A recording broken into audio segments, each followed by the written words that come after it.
Que es hepatitis medicamentosa. La hepatitis medicamentosa puede ocurrir con muchos fármacos que son hepatotóxicos, ¿verdad? Algunos son más que otros, pero pueden lesionar igual al hígado. Hay una lista inmensa de medicamentos que pueden producir lesión hepática de diversas formas. Otras producen hepatitis, colestasis, hepatitis y colestasis. O sea, hay un montón de fármacos que pueden lesionar al hígado. La lesión puede ocurrir de una manera directa sobre el hígado, como por ejemplo el paracetamol, cuyo metabolito es el que produce hepatitis en el hígado, o puede suceder por la activación de componentes del sistema inmunitario, que sería algo idiosincrático, que no es una relación directa del fármaco. Entonces, dos mecanismos de lesión, que son la toxicidad directa, que es la que ocurre por el fármaco en sí, y es dependiente de la dosis. Por ejemplo, el ejemplo de esto sería el paracetamol justamente. El paracetamol, mientras más alta sea la dosis, mayor probabilidad de producir lesión. Y el otro mecanismo de lesión hepática es la toxicidad idiosincrática, que no depende de la dosis y no depende del tiempo de administración del fármaco.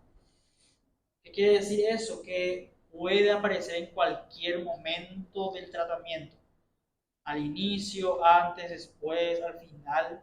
No tiene relación con la dosis del fármaco ni con el tiempo de administración.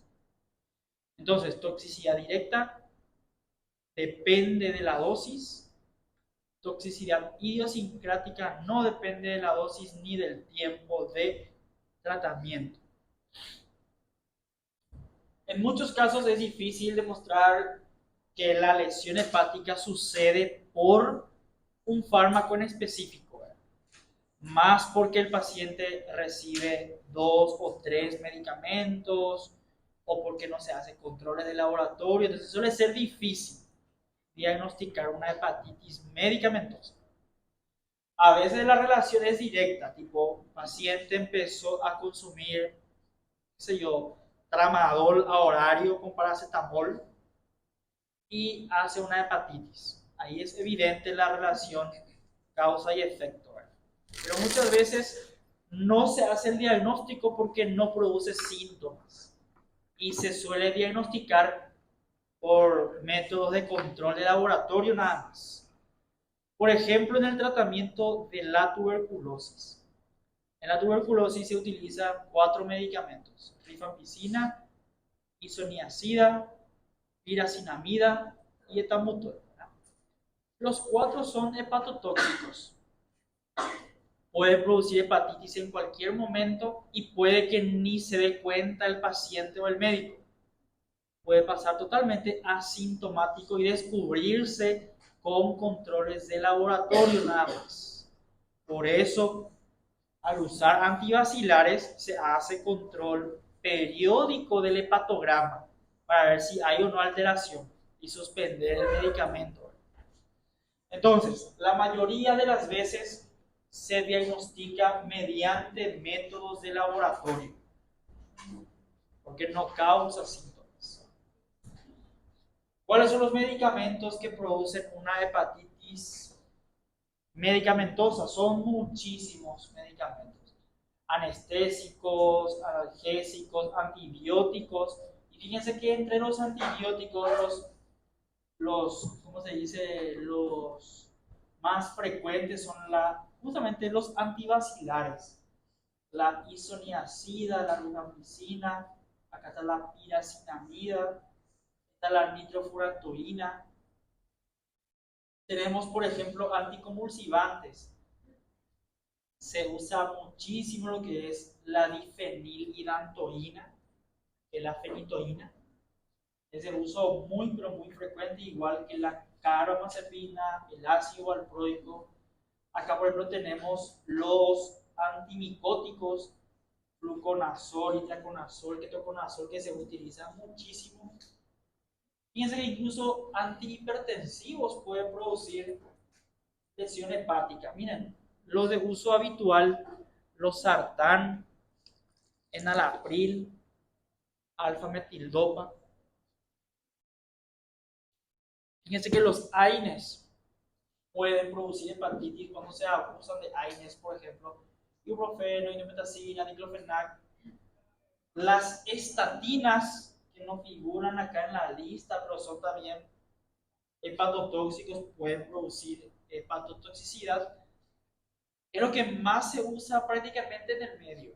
La atorvastatina, la mayoría de los diabéticos, cardiópatas, ACV secuelar utilizan la atorvastatina.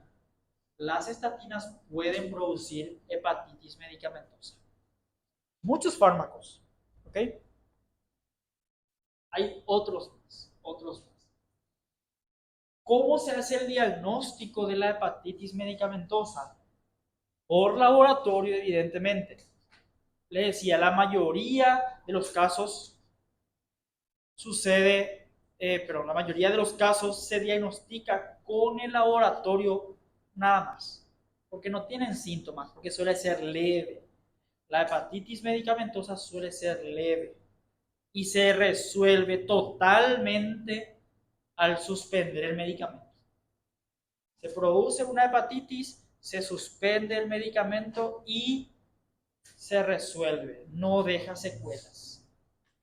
Raros son los casos en los cuales se produce hepatitis fulminante. Son raros. Generalmente no suele ser sintomático. ¿Cuáles son los criterios? Tres criterios tenemos. Tres criterios para el diagnóstico. Uno de ellos ya es suficiente. Yo tengo uno y ya es suficiente. Número 1. El aumento de la GPT.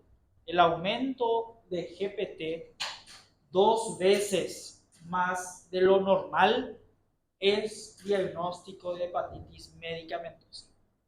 El valor normal superior es hasta 40. El doble de 40 es diagnóstico de hepatitis medicamentosa. Es decir, 80 para arriba se consideraría una hepatitis medicamentosa. GPT, ascenso de GPT.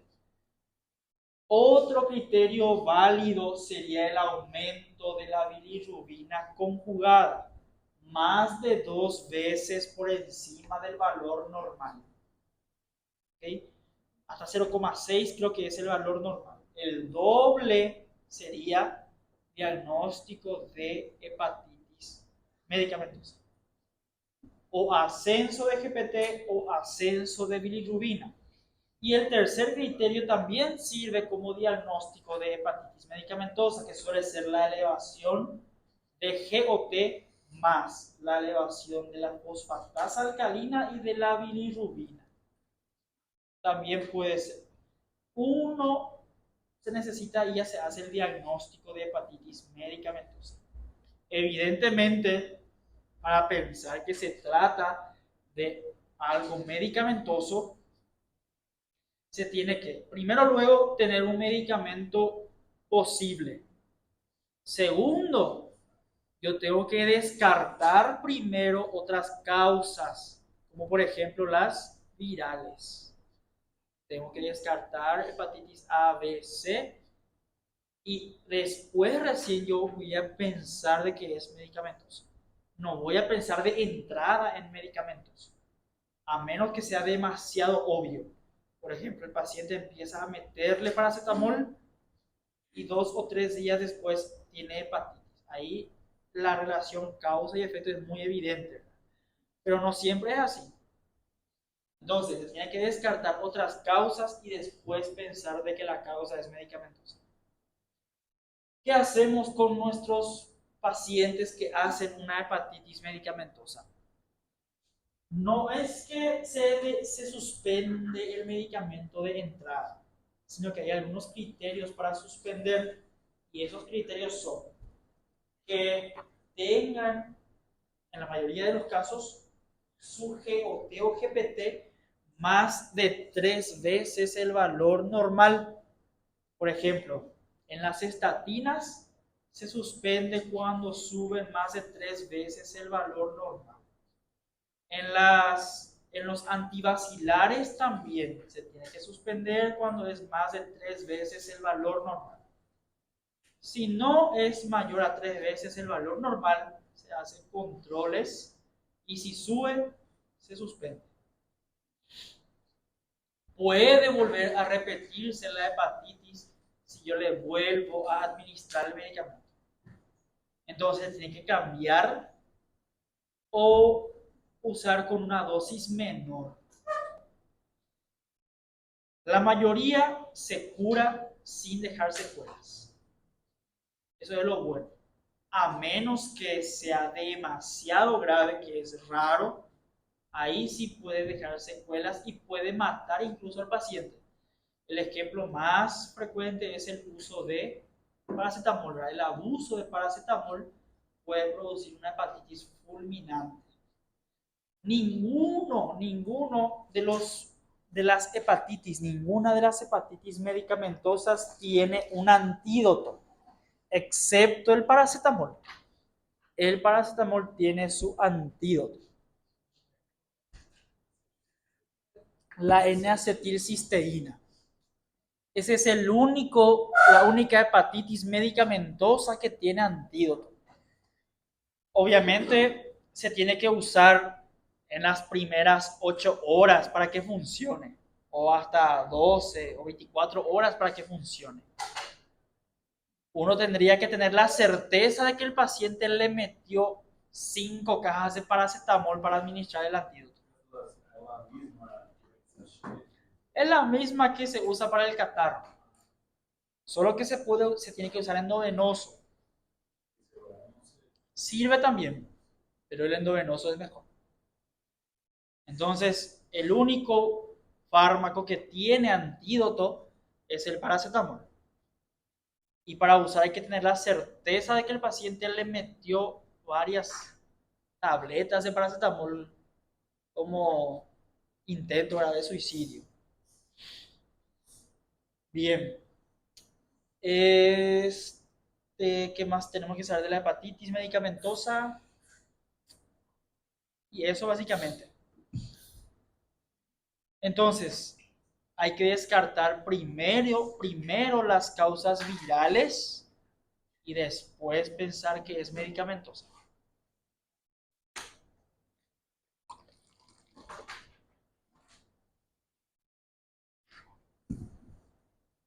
¿Alguna pregunta? ¿No? Entonces, ¿cómo se trata la hepatitis medicamentosa? Suspender el fármaco. Exactamente. Ese es el tratamiento. Y la mayoría se recupera porque no suele ser grave. Ahora, si no suspendemos el fármaco, ahí sí, ¿verdad? Puede empeorar y llegar a ser grave.